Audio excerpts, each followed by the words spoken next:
What's up guys, you're watching the Sid Show, and if you are new in my channel then don't forget to subscribe and a like. And today we are going to talk about the PlayStation 4 error, how to fix PS4 WC-34731-8, credit card information invalid.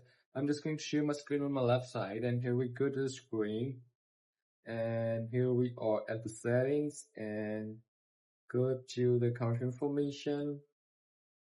Please wait. Here you have the wallet information. Tap on the wallet, and here you just go to the payment method, add a funds, transaction history, go to the payment method. Here you have the PayPal, add a phone number or a credit information. You just delete the old one and add the new one information.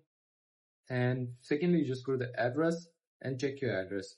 So you must watch your address. Sometimes your address is different and your credit card information is different. That's why your credit card information not going to add it, and that's gonna work. So you must have the same credit card information and the same PSN account region information, and it will be fixed. So that's how that simply you can fix this error. And if you're new to my channel, then don't forget to subscribe and a like. And if you want to ask me a question, then leave a comment in the comment box.